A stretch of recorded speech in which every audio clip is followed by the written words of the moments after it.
Esse é o Ancapso e nós vamos falar agora sobre a situação na Ucrânia. Hoje, dia 19 de julho de 2023, são 8 horas da manhã aqui no Rio de Janeiro, 2 horas da tarde lá em Kiev, no momento que eu gravo esse vídeo.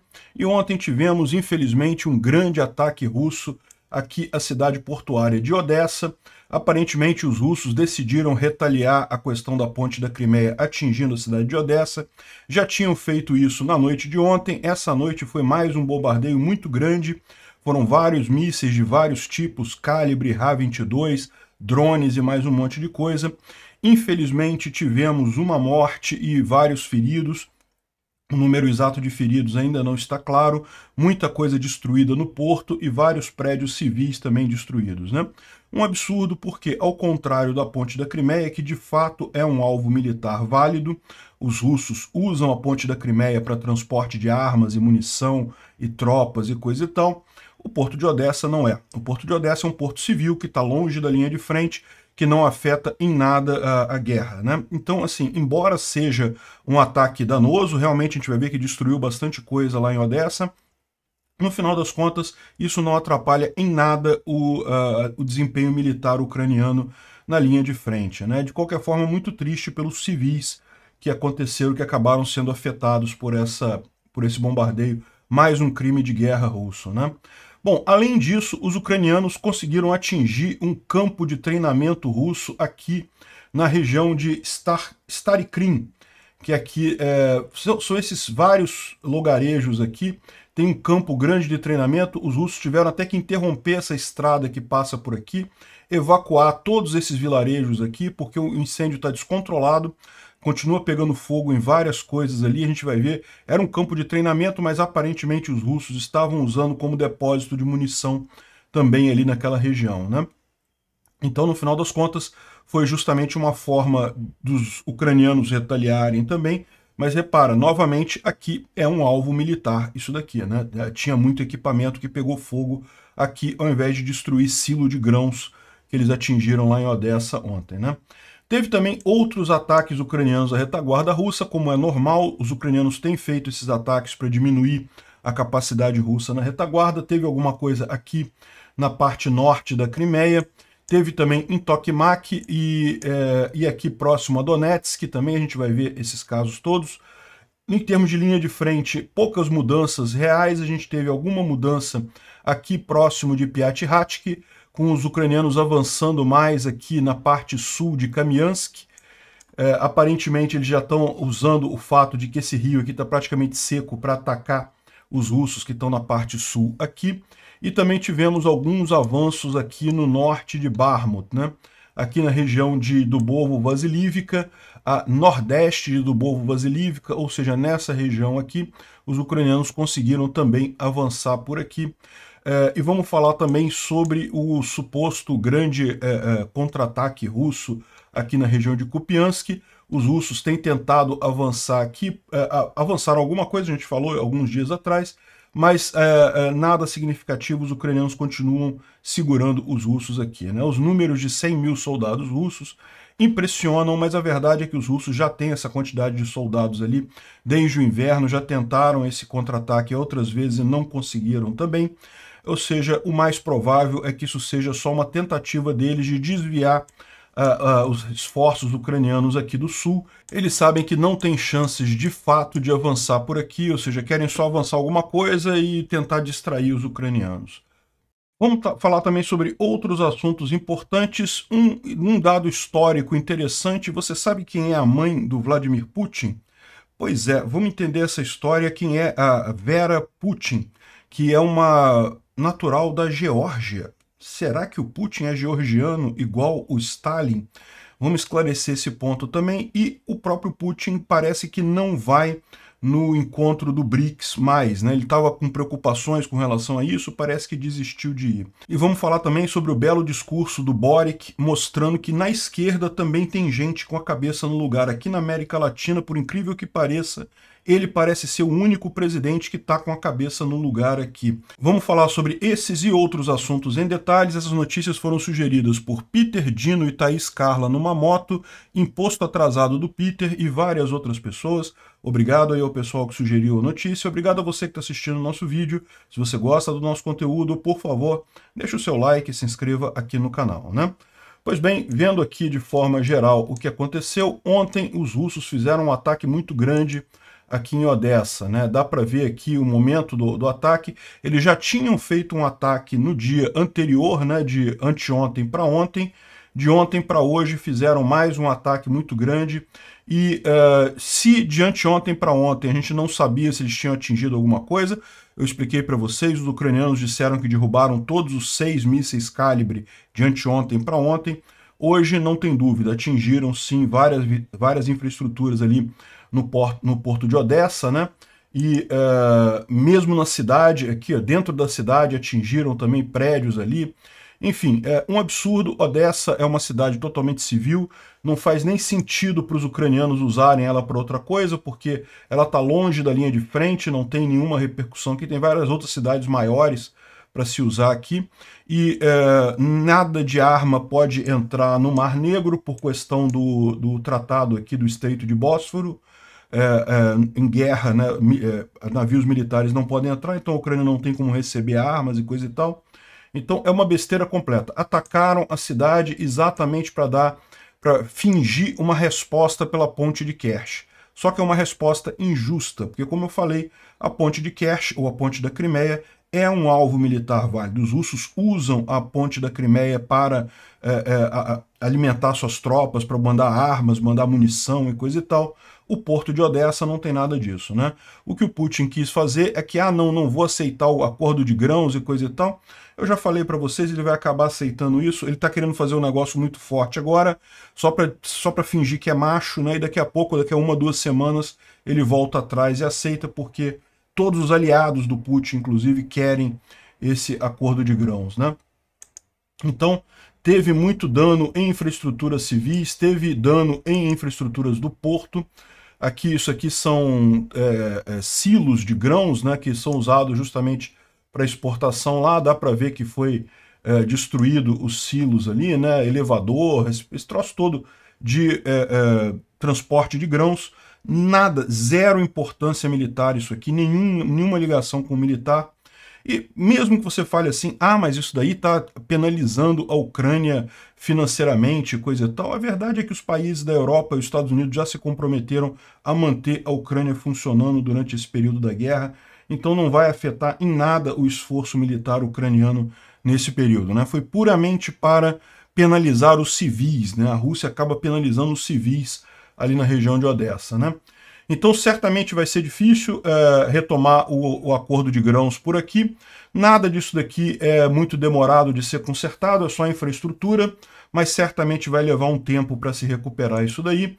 A Ucrânia tem outros portos além desses, então dá para ver que tem outros silos aqui também que não foram atingidos, mas certamente isso vai impactar sim uma possível exportação de grãos da Ucrânia, né? Infelizmente foi um ataque que causou algum grau de dano na Ucrânia ontem, né? O Anton Gerashenko, ele traz aqui mais ou menos um resumo dos danos que foram causados. Foram mísseis Ra-22 e Onyx. Esse míssil Onyx, ele já foi usado na guerra da Ucrânia, mas no início da guerra. A Rússia tem bem poucos desses mísseis. Ontem usou de novo eles, né? É um míssil que pode ser lançado tanto de navios e submarinos quanto de terra, e tem uma boa precisão, é um míssil mais preciso, é um míssil mais moderno que eles têm. Tem a descrição dele aqui, ó, é o P-800 Onyx, a gente vai ver, eu tenho o lançamento dele aqui, né? Isso atingiu um terminal de grão e óleo, né? Reservatórios e equipamento foram danificados. Essas imagens que a gente viu aqui, né? Também teve uma explosão que danificou prédios residenciais. Pelo menos 6 pessoas, inclusive um garoto de 9 anos, foi ferido.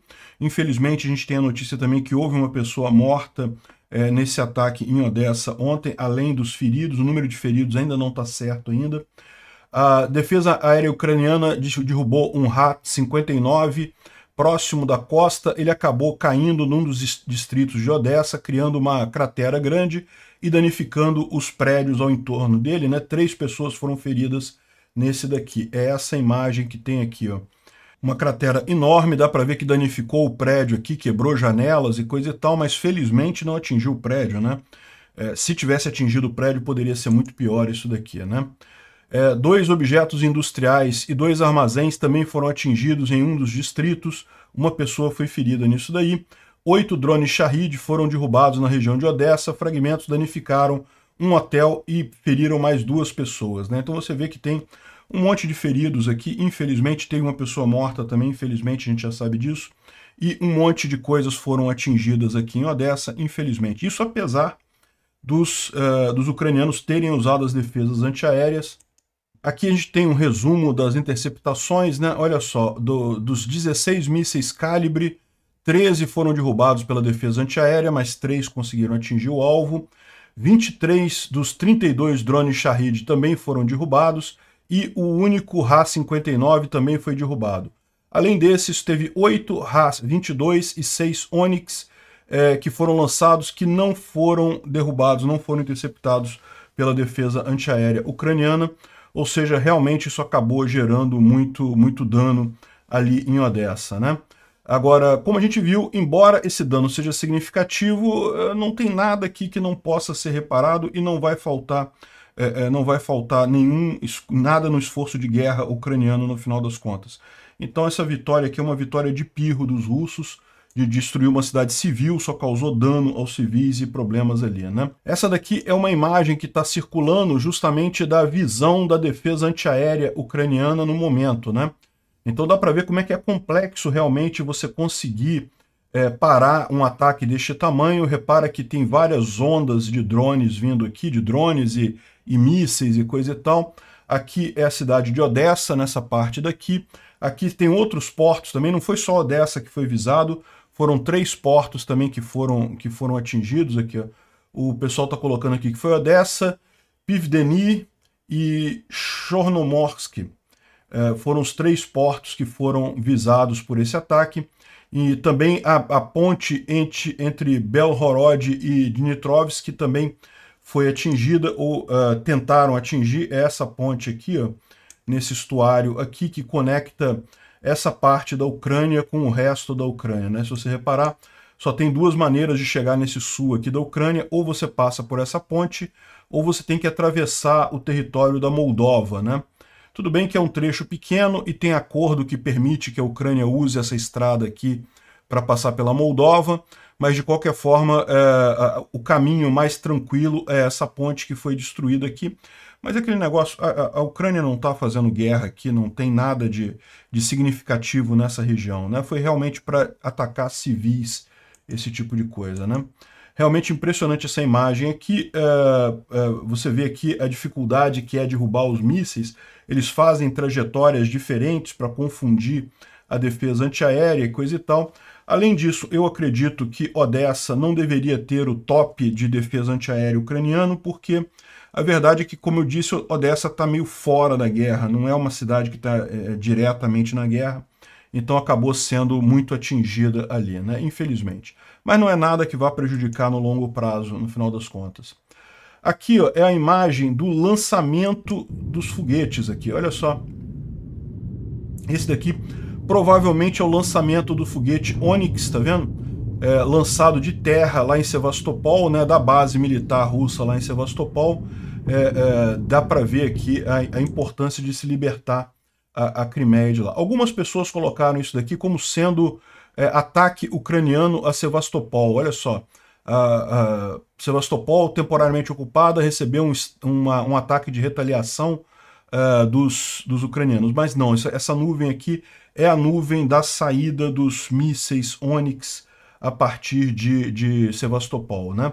Mas não quer dizer que não teve um ataque retaliatório. Teve sim, só foi depois disso, foi hoje de madrugada, da madrugada de ontem para hoje, mas está queimando até agora na cidade de Stary Krym, que é uma cidade aqui na Crimeia, no leste da Crimeia, nessa região. os ucranianos atingiram a região aqui, a gente não sabe com o que, segundo estão dizendo, foram aqueles mísseis Green 2, que é um míssil de longo alcance desenvolvido pelos ucranianos mesmo, mas o fato é que atingiu essa região, tinha um grande depósito de munição, dá para ver as detonações secundárias, quer ver?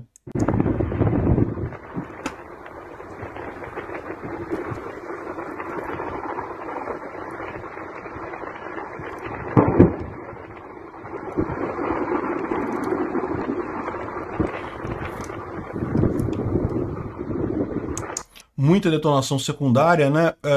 Tiveram que evacuar 2.000 residentes ali na região. Você pode ver aqui, tem 3 cidades próximas desse campo aqui, ó, que são Privitne, Abrikosova e Bebenkov. Essas 3 cidades aqui eles precisaram evacuar, e essa área aqui, essa estrada que liga a ponte de Kerch com Simferopol e Sevastopol, ela também foi totalmente obstruída, né? Foi fechado o tráfego aqui, né? E até o momento tá pegando fogo lá, tá? Não parou não, começou de madrugada, mas até agora pela manhã ainda tá pegando fogo lá. Aqui tem umas imagens da explosão também. Teve explosões maiores, né? Esse vídeo aqui a gente já viu, tem outros vídeos ali do caso. Eles mostram aqui a explosão. Olha que curioso como é que tá explodindo em uma área grande, né? Olha só.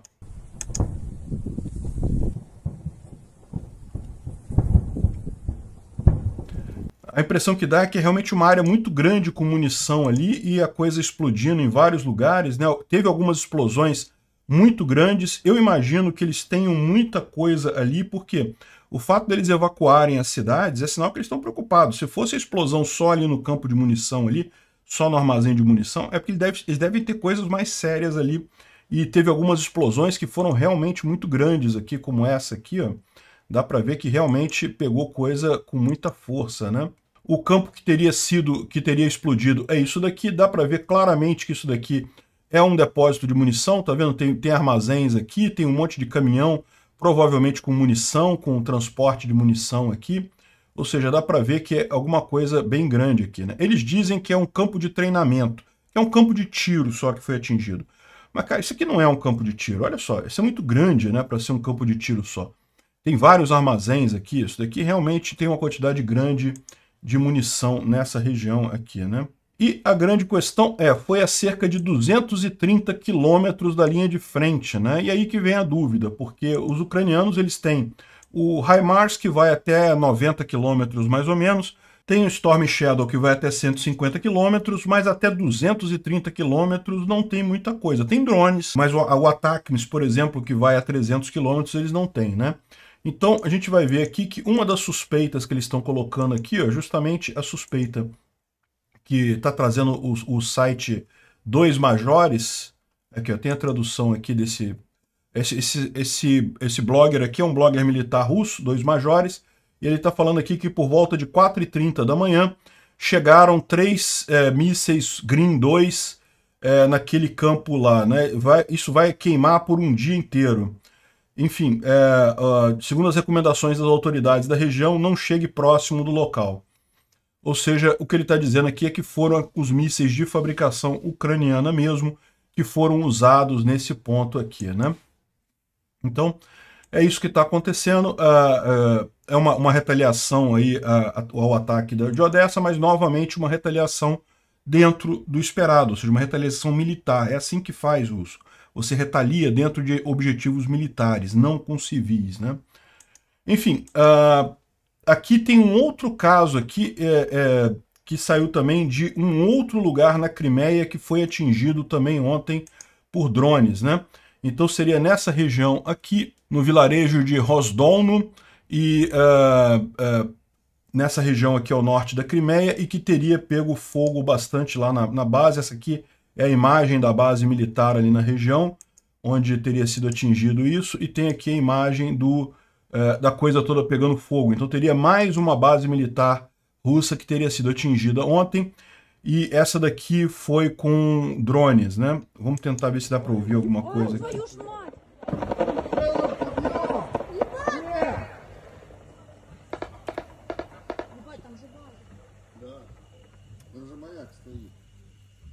Где он? Это двухтактный беспилотник. Где он?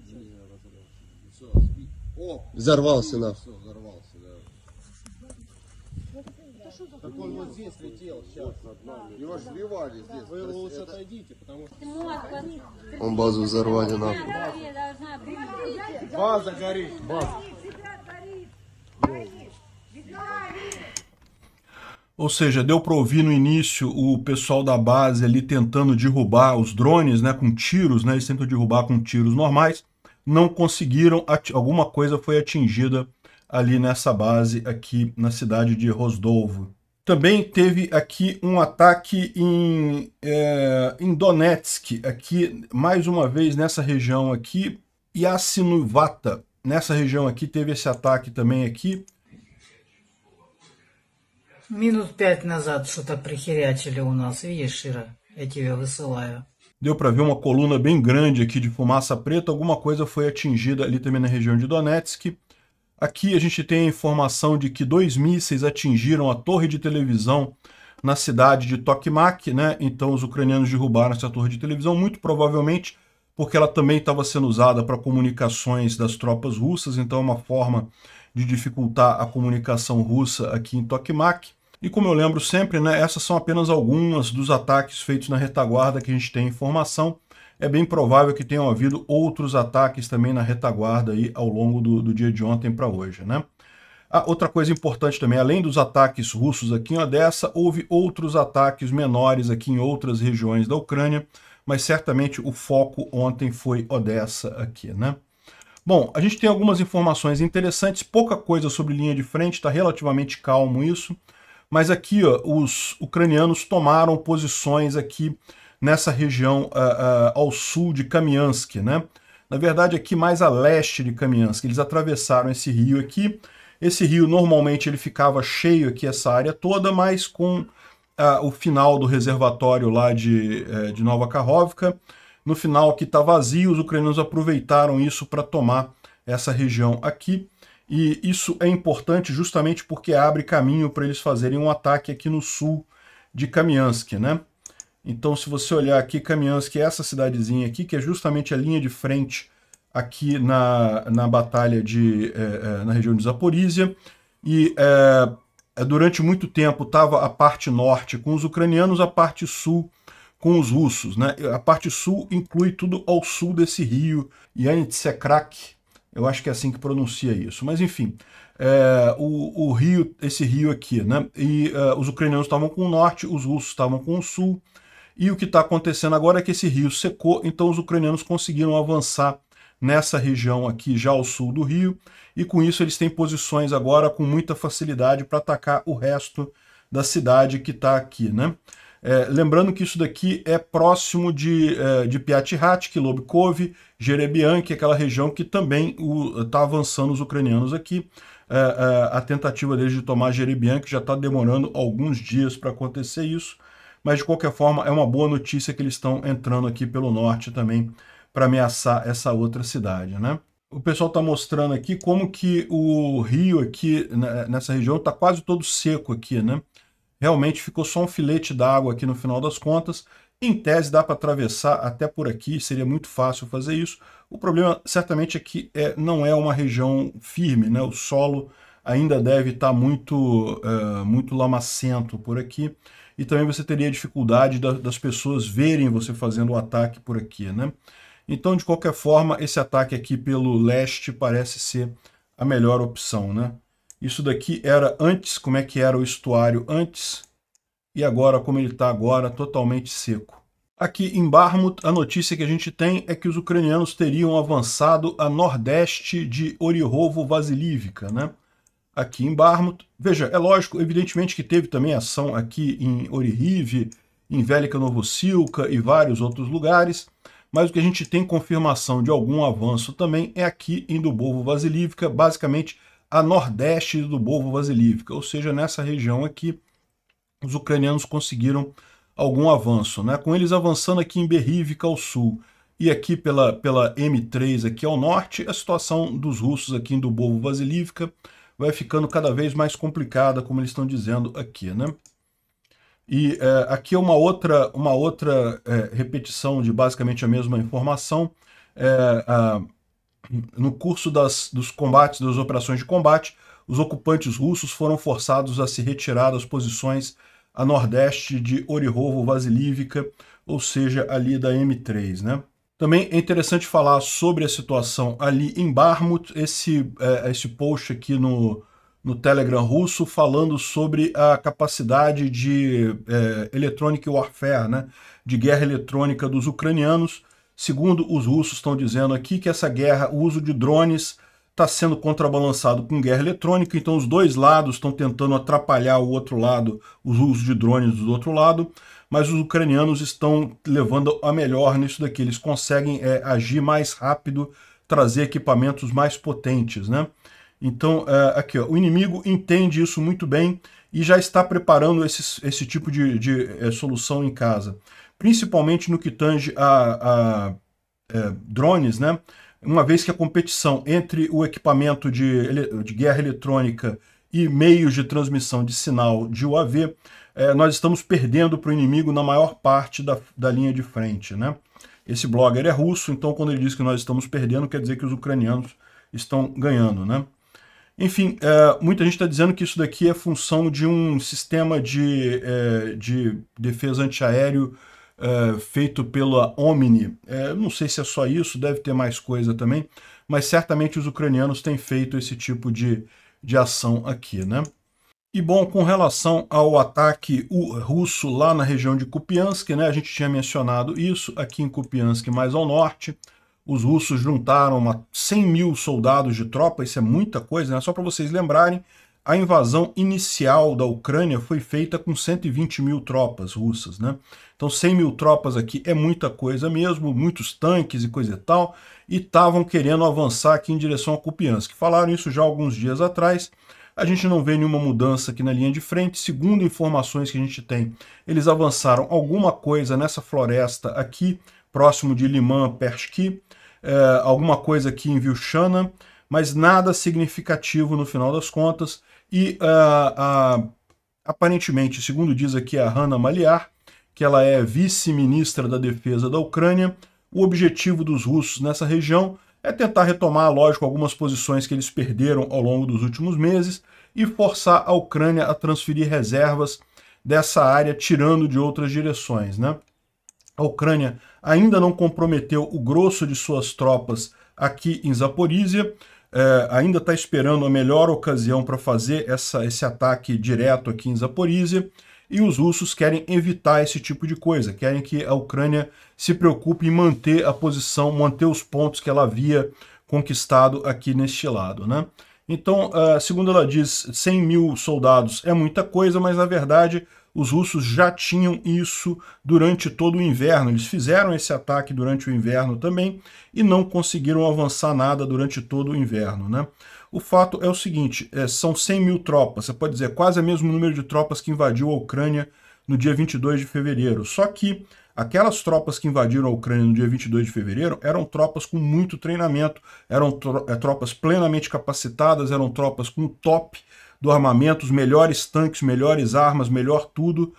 Agora a gente está falando de tropas que consistem, a maior parte delas, de mobilizados que tiveram 2 meses de treinamento, e olhe lá, faltando um monte de armamento, com um tanque antigo, com equipamento de artilharia antigo. Então o fato é que essa situação aqui não assusta, né? É lógico, é um caso de atenção, a Ucrânia está monitorando isso daí, não estou querendo dizer aqui que não vai ter risco nenhum, é lógico que tem, esse pessoal mesmo mobilizado, mesmo com armamento de segunda categoria, é perigoso, conseguiram avançar alguma coisa, né? Estão conseguindo avançar alguma coisa, muito pouco, mas estão conseguindo. A questão toda é que no contexto geral da guerra pode não fazer essa diferença toda, isso é o que ela está dizendo aqui, né?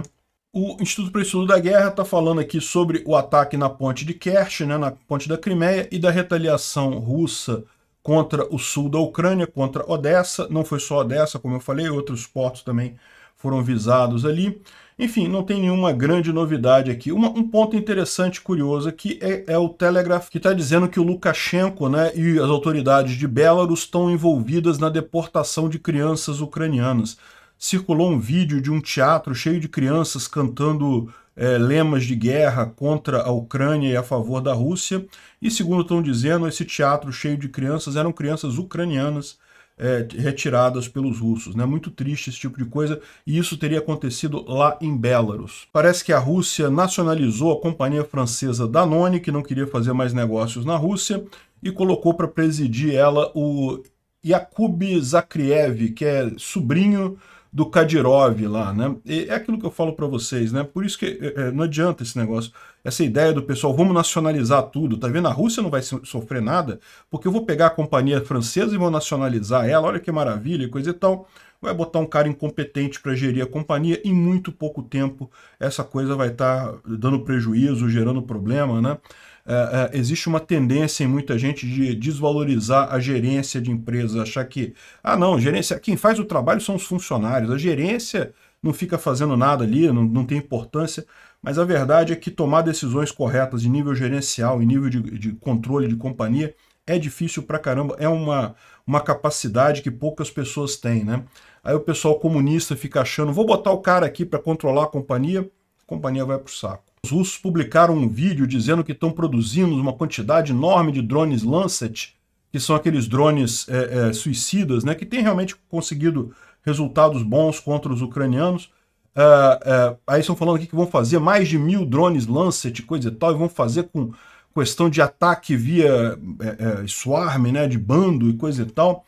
Só que o pessoal descobriu que a filmagem que eles fizeram botar num lugar cheio de espelho, tá vendo? Justamente para dar a impressão que é muito maior do que né? Então a filmagem mostra ali o negócio, dá a impressão de que tem várias colunas de drones sendo construídos, mas é truque de espelho que eles fizeram para mostrar isso daí. No final das contas não tem tanta coisa assim. O que eles mostram aqui em termos de vídeo é tudo simulação, não tem coisa real mesmo. Enfim, não tô descartando não, é preocupante o fato dos russos estarem produzindo esses drones, né? Principalmente como é que eles conseguem os componentes de tecnologia para fazer isso, que muitos deles deveriam estar sancionados. Mas, no final das contas, a operação é muito menor do que eles querem fazer crer, né? Bom, eu vou colocar aqui uma história que eu acho que pode ser interessante para vocês. De repente, depois eu faço um vídeo até mais detalhado sobre isso lá no Visão Libertária. Mas eu não sei se vocês sabem, existe uma história sobre o passado do Putin, né, que é muito discutida lá na Rússia. Aqui no Ocidente ninguém fala sobre isso, mas lá na Rússia existe essa conversa de que o Putin teria nascido, na verdade, na Geórgia. Ele seria filho da senhora Vera Putin, né? Ele nasceu em 1954, quando ela tinha 24 anos, e ficou grávida quando teve um caso com um mecânico de carro lá na Geórgia, né? E o Putin teria nascido na cidade georgiana de Meterri, muito próximo de onde o Stalin nasceu lá na Geórgia também, né? E os jornais lá da Geórgia falam que teve sim um garoto que nasceu na cidade, chamado Vladimir Putin, e que teve na escola lá no vilarejo por alguns anos. Depois ele desapareceu dos registros, ninguém mais sabe para onde é que ele foi. Isso aconteceu na mesma época que os pais da Vera Putin foram para São Petersburgo com o filho dela. Por quê? Porque ela arrumou um outro amante que não queria a criança com eles, né? E aí, o que aconteceu? O Putin acabou sendo dado a outra família em São Petersburgo, que ele passou a chamar de mãe e pai, depois que os avós dele, que tinham levado ele para lá, acharam muito difícil tomar conta dele, né? Então, depois teve um acidente de trem que matou o jornalista que investigava esse caso e a própria Vera Putin, e mais um monte de gente. Teve outros jornalistas que investigavam isso também, que foram assassinados e coisa e tal. Ou seja, o Putin não gosta que essa história venha à tona, né? Para reforçar também, os pais que o Putin diz que são os pais dele eram já bastante idosos, eles tentaram ter filhos a vida toda, não conseguiram. Então faz todo sentido do mundo eles terem adotado o pequeno Vladimir Putin nessa época, né? E essa daqui é a imagem da Vera Putin, e o Putin vocês conhecem, né? Realmente a semelhança é grande. Em comparação, essa daqui é a mãe que o Putin diz que é a mãe dele mesmo, com ele aqui já grande. Então dá para você ver que, bom, não quer dizer que não seja a mesma pessoa, que não possa ser filho dela, mas realmente a semelhança em termos físicos não é tão grande assim, né? Essa aqui é a mulher que o Putin chama de mãe hoje em dia, né? Ela tinha 41 anos, supostamente, quando ele nasceu, o que não faz muito sentido, assim. Não é que não possa, né? Hoje em dia, mulheres com 41 anos conseguem ter filhos e coisa e tal, mas não é uma coisa fácil, né? Aqui, ó, são as imagens do Putin bebê lá na Geórgia, né? E aqui, não, esse aqui é já mais velho dele, né? Enfim, parece muito realmente o Putin, né? Ou seja, o que essa história tem a ver no final das contas, né? Assim, em termos de mudar alguma coisa, não muda nada.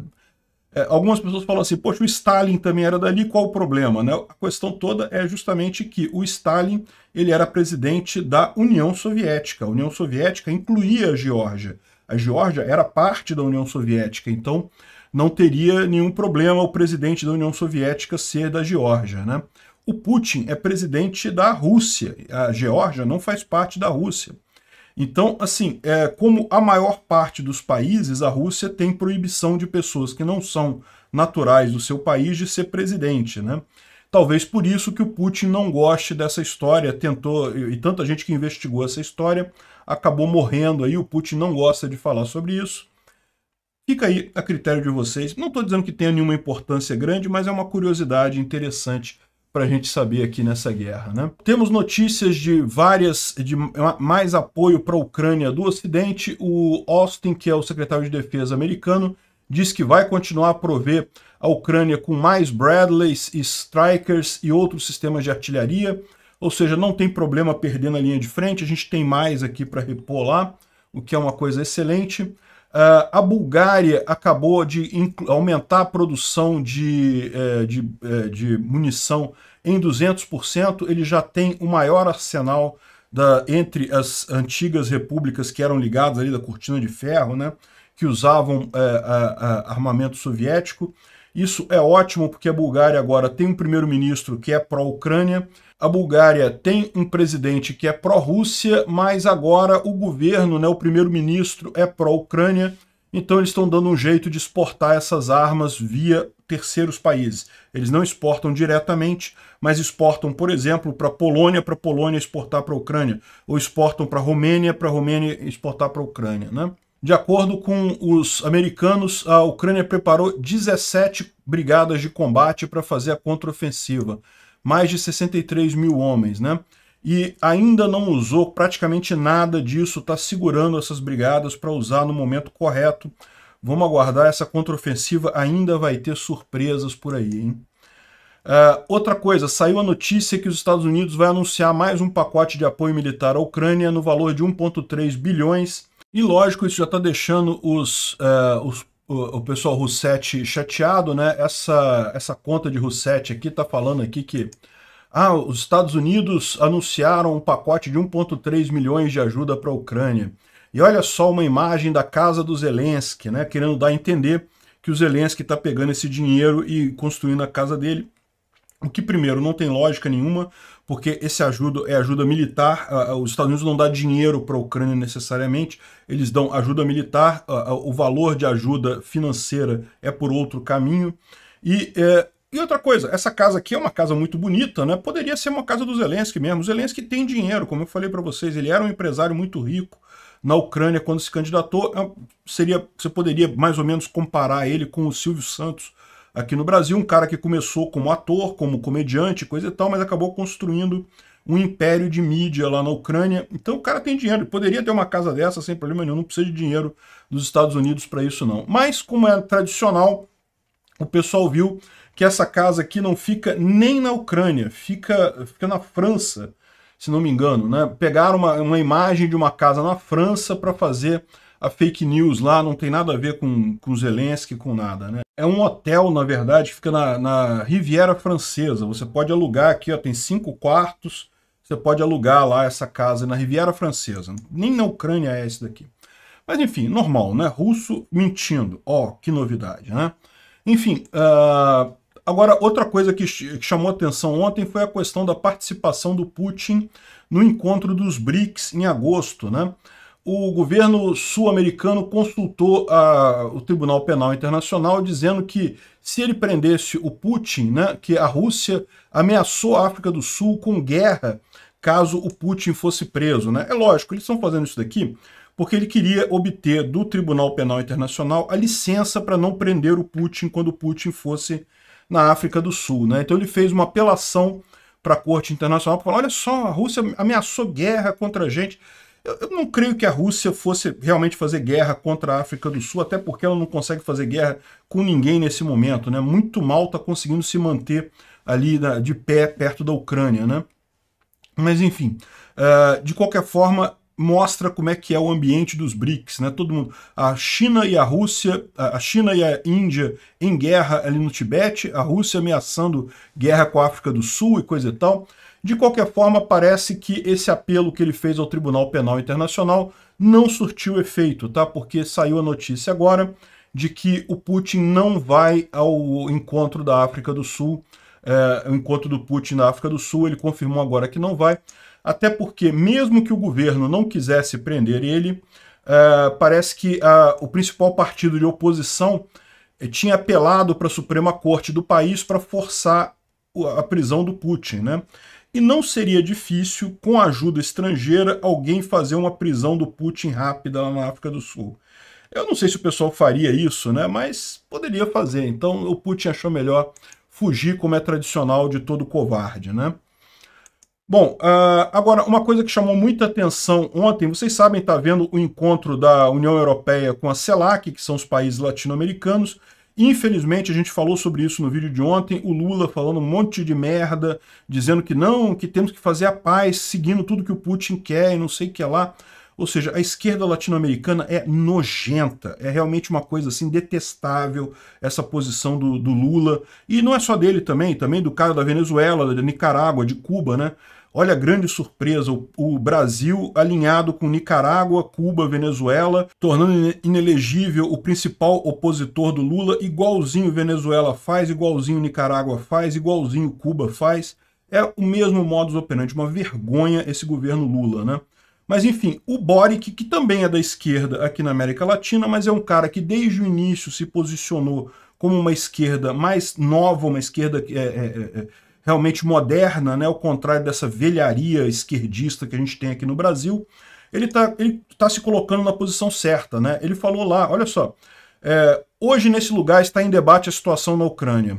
Acredito que na América Latina é preciso falar da situação com clareza. O que acontece na Ucrânia é uma guerra de agressão imperial inaceitável em que se viola o direito internacional. Entendo que a declaração conjunta está travada porque alguns não querem dizer que é uma guerra contra a Ucrânia. Queridos colegas, hoje é a Ucrânia, mas amanhã poderia ser qualquer um de nós. É o que eu falo sempre aqui. O pessoal está perdendo essa coisa, a noção de ficar apoiando o Putin. Não tem lógica nenhuma apoiar o Putin. O Putin invadiu um país.